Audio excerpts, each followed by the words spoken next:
Një moment shumë i veçantë dhe plot emocion ndodh në shtëpi kur banorët vërejnë diçka të pazakontë në qiell. Ndërsa disa prej tyre janë duke qëndruar në obor dhe duke biseduar mes tyre, papritur dëgjohet një zhurmë e lehtë nga ajri. Në fillim askush nuk e kupton se çfarë është, por shumë shpejt të gjithë fillojnë të shikojnë lart dhe vërejnë një dron që po afrohet drejt shtëpisë. Banorët fillojnë të habiten dhe të afrohen më pranë për të parë më mirë se çfarë po ndodh. Droni po fluturon ngadalë mbi obor dhe duket sikur po mban diçka të lidhur pas tij. Atmosfera bëhet menjëherë shumë kurioze dhe të gjithë fillojnë të pyesin njëri tjetrin se çfarë mund të jetë kjo surprizë që po vjen nga ajri. Ndërsa droni afrohet edhe më shumë, banorët fillojnë të dallojnë se pas tij është një pankartë e madhe që po valvitet në ajër. Në atë moment disa prej tyre fillojnë të lexojnë me zë të lartë atë që është shkruar në pankartë. Në pankartë shkruhet: Brikena dhe Mateo, çifti më i mirë. Sa po lexohen këto fjalë, disa nga banorët fillojnë të reagojnë me të qeshura dhe habi. Të gjithë kthejnë kokën nga Brikena dhe Mateo për të parë reagimin e tyre. Disa fillojnë t'i ngacmojnë duke bërë shaka dhe duke thënë se kjo është një surprizë shumë romantike. Brikena duket shumë e habitur nga kjo që po ndodh. Ajo fillimisht buzëqesh dhe nuk di çfarë të thotë. Në fytyrën e saj duket një përzierje emocionesh, surprizë, turp dhe një buzëqeshje e lehtë. Ajo shikon nga Mateo dhe duket sikur po përpiqet të kuptojë se kush mund ta ketë dërguar këtë mesazh. Mateo nga ana tjetër qesh dhe duket shumë i kënaqur nga kjo surprizë. Ai shikon pankartën në ajër dhe pastaj kthen syt nga Brikena duke buzëqeshur. Disa nga banorët fillojnë të duartrokasin momentin dhe ta komentojnë situatën. Disa prej tyre thonë se kjo është një nga surprizat më interesante që kanë parë deri tani në shtëpi. Të tjerë fillojnë të bëjnë shaka duke thënë se tashmë është e qartë që jashtë shtëpisë njerëzit i shohin Brikenën dhe Mateon si një çift shumë të mirë. Ndërkohë droni vazhdon të fluturojë mbi shtëpi për disa minuta, duke bërë që pankarta të duket qartë nga të gjithë banorët. Disa prej tyre fillojnë të bëjnë foto me sytë e tyre, duke e komentuar vazhdimisht mesazhin. Brikena vazhdon të buzëqesh, por në të njëjtën kohë duket pak e turpshme nga gjithë vëmendja që po merr në atë moment. Ajo thotë se nuk e priste as pak një surprizë të tillë dhe se është diçka shumë e papritur për të. Mateo afrohet pranë saj dhe i thot me shaka se duket që njerëzit jashtë shtëpisë i mbështesin shumë. Disa banorë të tjerë fillojnë të bëjnë humor duke thënë se tani ata duhet ta pranojnë zyrtarisht që janë një çift. Ndërkohë disa banorë të tjerë komentojnë se surprizat të tilla nga jashtë gjithmonë krijojnë shumë emocione brenda shtëpisë. Ata thonë se është interesante të shohësh se çfarë mendojnë njerëzit jashtë për marrëdhëniet që po krijohen mes banorëve.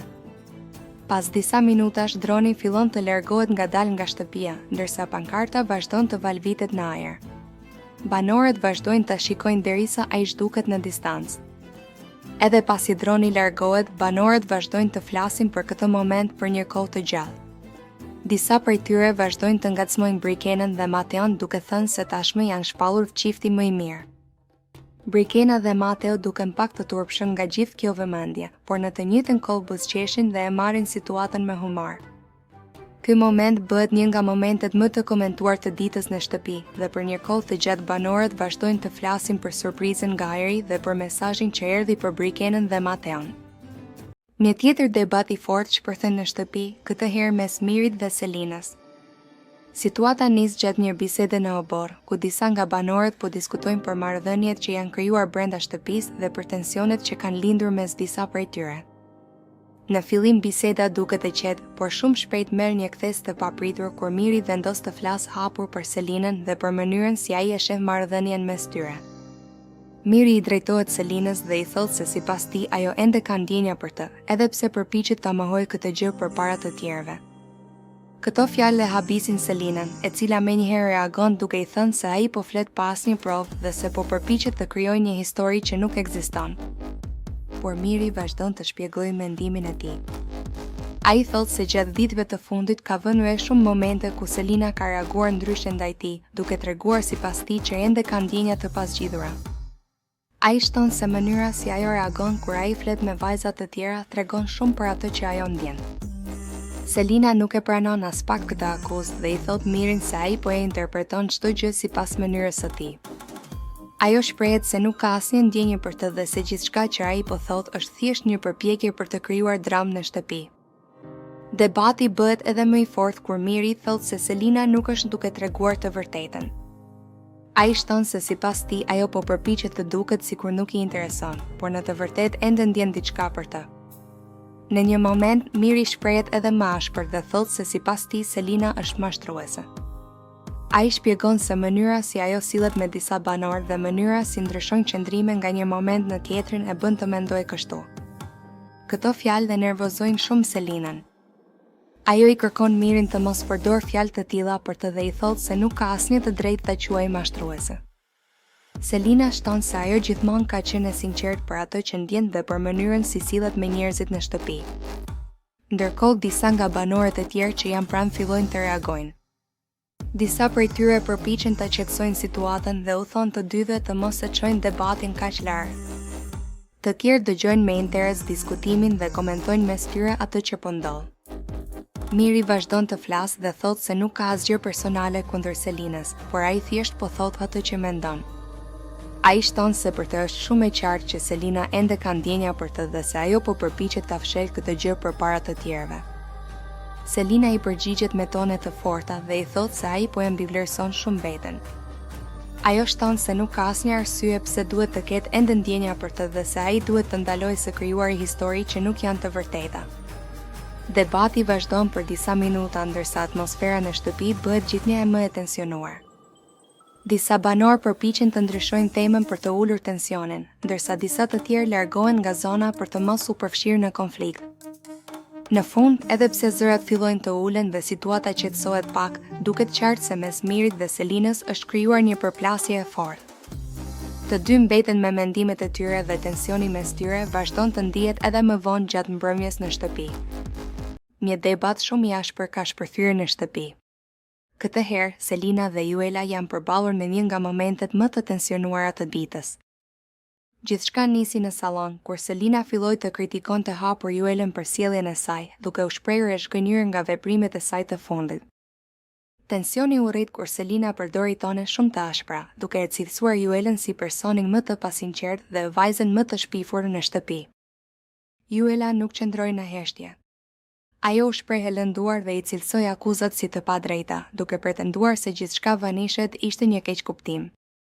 Selina na akuzoi se flet pas shpine për njerëzit dhe se kërkon vëmendje me situata të krijuara, duke humbur çdo respekt për të. Banorët e tjerë u përpoqen të ndërhynin për të ulur tensionin, por atmosfera në shtëpi u bë jashtëzakonisht e rëndë.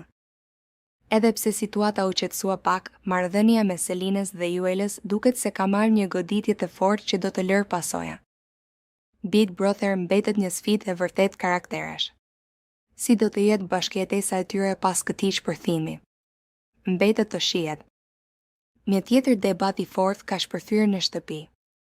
Këtë herë, përplasja mes Rogertit dhe Selinës ka arritur në tone shumë personale. Gjithçka nisi kur banorët po komentonin afrimin me Selinës dhe Gimbos, por biseda mori një kthes të papritur. Rogerti I tha Selinës se ajo nuk ka turp dhe se po e përdor Gimbon vetëm si pjesë të lojës, pa pasur ndjenja të vërteta. Selina u habit nga këto fjalë dhe reagoi menjëherë, duke I kërkuar Rogertit të mos flasë për ndjenjat e saj sikur I di të gjitha. Rogerti përmendi ndryshimin e sjelljes së saj nga afrimi me Mirin të Gimbo, duke e cilësuar si lëvizje sipas interesit të momentit. Për Selinën është normale të krijosh marrëdhënie të ndryshme në atë shtëpi, pa u interpretuar çdo gjë si një plan I fshehtë. Ajo u shpreh e lodhur duke u portretizuar si një person që luan me të tjerët, duke theksuar se çdo gjë është pjesë e jetës brenda. Tensioni mbetet I fortë dhe debati përfundoi pa pajtim. Si do të ndikojë kjo në të ardhmen e Selinës brenda shtëpisë? Një moment I papritur ka trazuar shtëpinë e Big Brother VIP 5, duke rikthyer edhe një herë Brikenin në qendër të vëmendjes. Një dron është shfaqur mbi ambientet e jashtme të shtëpisë, duke tërhequr menjëherë vëmendjen e banorëve dhe duke ndezur aludime të reja rreth saj. Sipas asaj që u komentua mes banorëve, droni mbante një mesazh që lidhej drejt për drejt me Brikenin. Edhe pse mesazhi nuk u bëri qartë për publikun në detaje, reagimet brenda shtëpisë treguan se përmbajtja e tij ishte mjaftueshëm e fortë për të krijuar tension. Disa prej banorëve e interpretuan si një sinjal nga jashtë, ndoshta nga një person i afërt me të, ndërsa të tjerë e panë si një përpjekje për të destabilizuar lojën e saj. Breikena u duke surprizuar, por njëkohësisht e përmbajtur. Ajo nuk reagoi me impuls, duke tentuar të ruajë qetësinë dhe të mos japë shumë detaje. Kjo sjellje e saj u analizua menjëherë nga të tjerët, të cilët nisën të pyesin: a ishte ajo në dieni të këtij mesazhi? A konfirmon droni dyshimet për jetën e saj jashtë? Apo është thjesht një provokim për ta nxjerrë nga loja? Pas këtij momenti, atmosfera në shtëpi ndryshoi.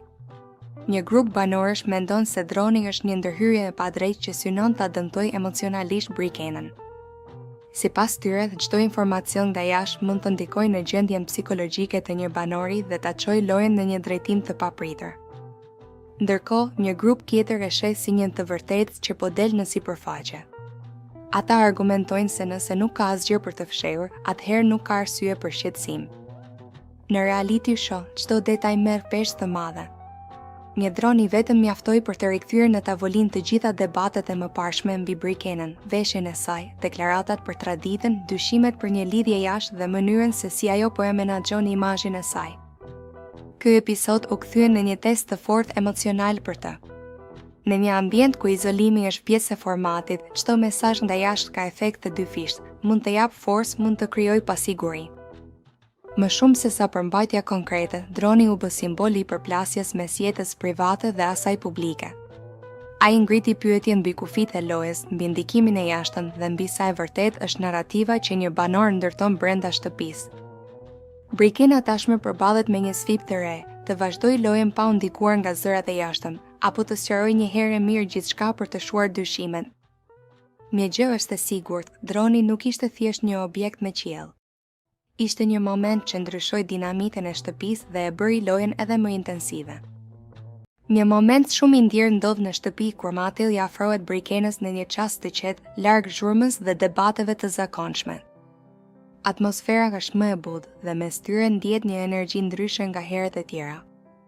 Pa shumë fjalë në fillim, Mateo i afrohet dhe e përqafon Breikenën fort, si për t'i treguar se ajo është e rëndësishme për të. Breikena fillimisht mbetet pak e surprizuar nga përqafimi i papritur, por nuk largohet.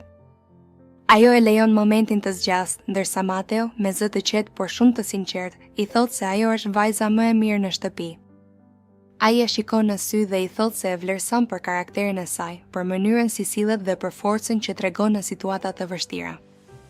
Mateo vazhdon duke thënë se ajo ka një zemër shumë të pastër dhe se kjo është ajo që e ka bërë të lidhet kaq shumë me të. Ai thekson se nuk është vetëm bukuria e saj që e tërheq, por mënyra si ajo mendon, si flet dhe si përballet me sfidat. Sipas tij, Breikena është një person që rrallë gjendet dhe ai ndihet me fat që e ka njohur. Breikena buzëqesh lehtë, por në sytë e saj shihet edhe një ndjenjë emocioni. Ajo i thot Mateos që të mos e idealizoj aq shumë, por ai nuk tërhiqet nga fjalët e tij. Ai shton se e pëlqen shumë, ndoshta më shumë se sa e ka menduar në fillim, dhe se çdo ditë që kalon pranë saj e bën ta kuptojë edhe më shumë këtë gjë. Ai pranon se ndoshta nuk e ka shprehur gjithmonë si duhet atë që ndjen, por se përqafimi i tij ishte spontan dhe i sinqert. Ai thot se ndonjëherë fjalët nuk mjaftojnë dhe përqafimi ishte mënyra e tij për t'i treguar sa shumë e vlerëson. Disa banorë që e shohin nga larg momentin fillojnë të komentojnë me buzëqeshje. Disa mendojnë se kjo është një nga skenat më të bukura mes tyre, ndërsa të tjerë pyesin veten nëse ndjenjat janë të ndërsjella në të njëjtin nivel. Breikena i thot Mateos se e vlerëson shumë si person dhe se i pëlqen sinqeriteti i tij. Ajo shton se për të është e rëndësishme që çdo gjë të zhvillohet natyrshëm dhe pa presion. Megjithatë, ajo nuk e mohon që momenti ishte i bukur dhe se fjalët e tij e prekën. Mateo e siguron se nuk po e detyron për asgjë dhe se thjesht dëshironte ta dinte që ajo është shumë e rëndësishme për të. Ai i thot se pavarësisht gjithçkaje që ndodh në shtëpi, ajo mbetet personi që i jep më shumë qetësi dhe motivim. Ky moment krijon një atmosferë më të ngrohtë në shtëpi, duke zbutur tensionet e ditëve të fundit. Përqafimi dhe fjalët e Mateos duket se e forcojnë lidhjen mes tyre, ose të paktën e bëjnë më të qartë se ndjenjat e tij janë të thella dhe të sinqerta. Mbetet për t'u parë se si do të zhvillohet marrëdhënia mes tyre në vazhdim, por një gjë është e sigurt, për Mateon, Breikena është vajza më e mirë dhe ai nuk ka frikë ta thotë hapur që e pëlqen shumë.